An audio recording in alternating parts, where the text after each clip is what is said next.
welcome to the preview show. I'm Steve Peak here with head coach from Summit High School, Brian Coleman.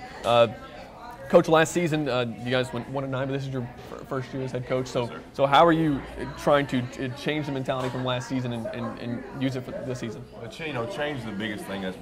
Any kind of change will be good. I hope. We're trying to encourage a physical type of football, okay? And by saying the word physical, things like that, because the style of offense that we're going to run, the style of defense that we're going to run, is going to have to be physical in order for us to be successful. And what we're looking to do is run the football and play good defense and be in a football game by the fourth quarter. And anything can happen then. Absolutely. Just stay in the football games and play hard until the fourth quarter and try to be in shape and be disciplined and things like that. Make it a 12-minute game, yes, basically. Yes. Offense, drive the ball, hold on to the football. It'd be great to have on, a whole quarter drive. That'd be great. Stuff like that. Yeah. Keep these other teams that we want to play in the region and other teams that we play, keep them off the field because they, have some explosive offenses. Yeah, last year we had 5 seniors, so we returned a very solid nucleus. A lot of kids in the last 4 years have been so we got some good experience. Always want to build with depth. But yeah, absolutely, it's Franklin and opportunities to the weather didn't allow us to finish the goal. Scrimmage, but is a solid deal altogether. That's good. Now, did I read this correctly? 8 offensive starters returning and 7 defensive starters? Yes. We have a good quarterback. It's kind of the good and bad when you only have 5 seniors the year before. But, like I said, we got opportunity to play a lot of players, roll with some guys in, got some injuries last year, but got a good nucleus. Our 11 seniors really lead our team. Solid 20 juniors that lead our team. And really good. Head coach from Brentwood Bruins, Mike Woodward, in his second year as the Bruins head coach. Last year, the Bruins went 3-7, but so many close games. You could have easily won in its CPA 17-14, Blackman 38-28, Franklin 24-21, and Ravenwood 22-21 on a missed field goal. Right, and all those games so close to having a really good season. And talk a little bit about that. Yeah, it was really a heart-wrenching season in a lot of cases. 3 of those 4 losses were by a total of 7 points. So, that's right. Like I said, a missed field goal at the end of the Ravenwood game, not recovering a fumble in the CPA game. Franklin game, we missed a couple field goals and fumbled inside the 5. It seems like any one of those games we'd go back and go to 1 or 2 plays and say, hey, instead of 3-7, we're 6-4, and we're going to the playoffs, and everybody's feeling really good. But right. Sometimes that happens. And we just hope that the guys we had coming back learned from it, and they've worked really hard to try to make sure we don't find ourselves in that situation again this year. And how are you guys using last year and in losing a lot of close games? How are those returning players using that as motivation for the season? Well, heavy emphasis in the weight room on getting stronger. We felt like there were a lot of times last year where at the line of scrimmage, whether it's offensively or defensively, we just were outmanned physically. So we really got back to ground roots, if you want to say that, and really hit the weights hard. And we saw some big strength gains in our guys. And so far through the scrimmages, we've done much better on both sides of the ball as far as being able to establish a line of scrimmage, being able to run the ball offensively, stop the run defensively, and try to get a physical mindset back. We had a great time. We had a bunch of seniors who just committed to each other, committed to hold each other accountable, and just wanted to play each week, one game at a time, and ran into the playoffs and played some good touchdowns in the playoffs. But we just working with kids that love each other and pushing towards the same goal. And it was a lot of fun. So it was a real exciting time. Exciting time for the school. A lot of enthusiasm, momentum going. So getting the opportunity to play out Philip, everybody's you're kind of a big target on them, and so just having an opportunity to play them was a great time. Up until the game, and then a lot of fun to play with those guys. Game conditions, just going and competing, and so we're excited to build off the. All right, so here are the home games that we'll be at. Trinity Innsworth is our game of the week, and you can check out our staff picks on who we think will win later on in the show. Here are the games on the road. Remember, we will have highlights from these on Monday morning. And our Monday morning highlight show. You guys start off the season August 22nd, like most schools do. Coffee County. What can you tell us? I mean, we're still got a week to go to prepare, but what can you tell us about that? Well, what we know about them is that they're big up front. They'll have a quarterback that's returning. Really good skilled guys. They have a new coaching staff, and so they'll be a little different than what they were last year. I think every team gets a little energy jolt when they get a new coach and coaching staff, and so they'll be excited. Good thing we play them at home, which is exciting to have a home opener.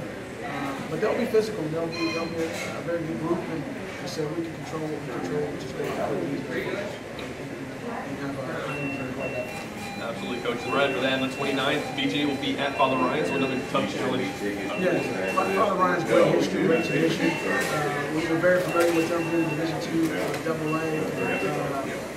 We had a good game with them last year in the battle and some turnovers late, and them making some plays on offense. And so that'll be another great battle. We go to Father Ryan, and Coach Lucian has done a great job with that program. But so we'll be looking forward to the challenge. Our focus, to be honest, is all on Coffee County.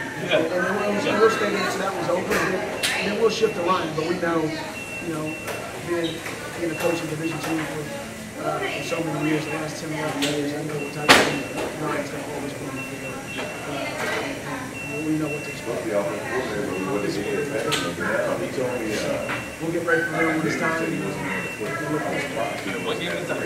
No question. No, like I said, process. Yeah. Obviously, at this point we have another week to prepare, but preparing for the Lions at home. Yeah, we'll start preparing for them in a couple days. We're still getting through the scrimmage part of the summer right now, like you were alluding to. But they're going to be a tough competition. Coach Martin and his guys do an outstanding job. We went there last year, and it was one of the games that came down to the end for us. And unfortunately, we were on the short end of it. But they do a great job. They're going to come in. They're going to be well coached all the way around. We know they got some great skilled players coming back. They got 2 quarterbacks that. Whoever is not starting is going to be good enough to start for most other schools, around here. So they've got 2 real threats back there, and they're good on the defensive side also. So it's going to be a big challenge for us. And that should be a rowdy atmosphere, no question, in Brentwood. Oh, no question. I mean, it was a great atmosphere last year at their place, and I would expect nothing less at our place this year. Absolutely. Both big fan bases, like we said, with the CBS coach was here. Huge fan bases. It's going to be great atmosphere. So be looking forward to that. Absolutely. Looks like I don't have the next game on here, but we got Blackman after. Yeah, they're the same thing as last year. So you got CPA, Blackman, and then how tough is that to play 2 powerhouses back to back? Well, again, it is tough, but I think it makes it more fun for the players. You don't have to worry about any kind of letdown. I mean, when sometimes it's coach speak when after a big win on Friday, you sit there and you tell the guys, okay, now when we come back Monday, you got to be ready for work because we got another tough one. It's not coach speak when I tell the kids that. I mean, they understand that who we have next is going to be tough as you just go through our schedule week to week. So, I mean, it makes it exciting. Is it tough? Sure. Maybe the record isn't great, but, we still feel like we've got a good football team. Like I said, we just do a better job of closing out games, and then we could have a much more, successful season this year. Right, and if you can turn some of those close losses into close wins this year, it would be a successful year. You guys get into the playoffs, and then once you get there, you never know what once you get to November, that's right. It's week to week, and it's anybody's game. So we'll be team that helps out. So first game, you're at Brentwood. That's always when you're playing a team in this area. It's always a challenge.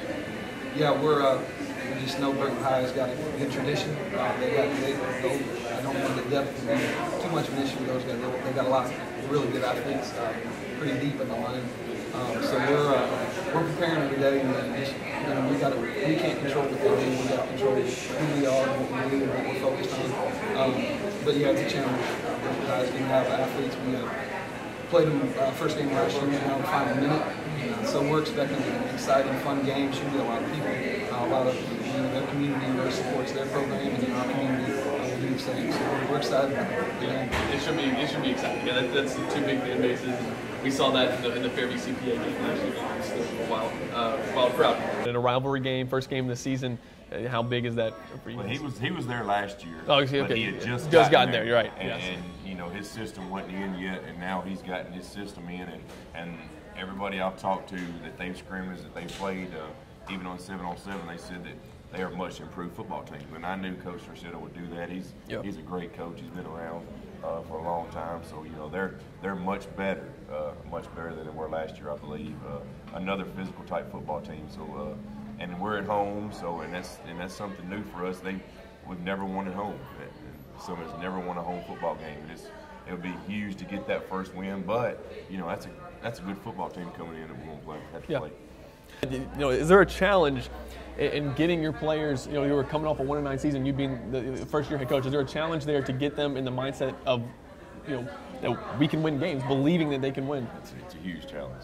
It's a huge challenge, and these kids, they deserve success. They've worked hard, and getting that first taste of success is going to be huge. And they, like you said, it's to get them believing in themselves that we can do this. We are capable of winning football games. It's huge. Yeah. And so we have to ask you about one of your players, Ben Jefferson, got some press lately with ESPN. Can you tell us about that? Yeah, he got invited to the opening that Nike puts on every year in Oregon. And got to be on the ESPN and do that sort of stuff. It's a great experience for him.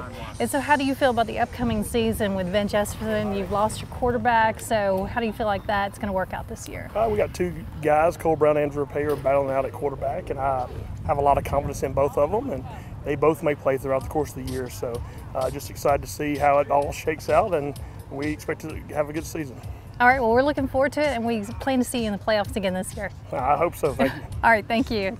Well, we saw some good, the bad, the ugly. We saw a lot of good things. Got a chance, even though it was a shortened scrimmage, to get a lot of guys reps. Would have liked to got a whole lot more.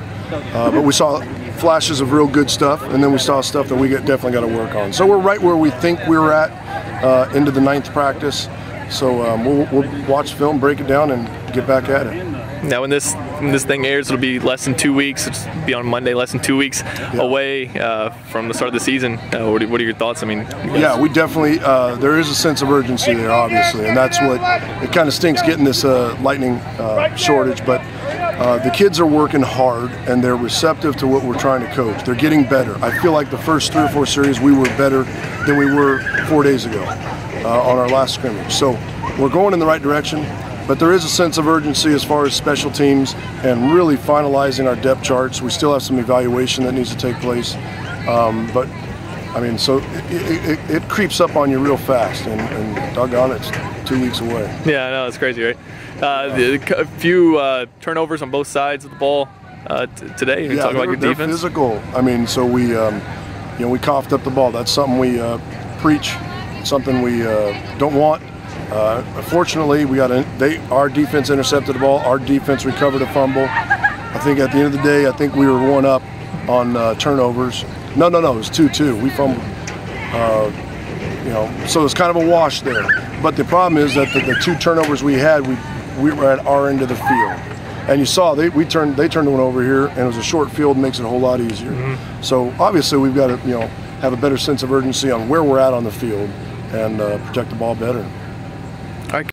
All right, so here are some of the picks for the away games. These are from all of our staff who will be covering games throughout the season for us in the Williamson Source and covering high school football. They got Brentwood Academy over MUS, Fairview over Cheatham, and Ravenwood over Stewart's Creek. And now the home games.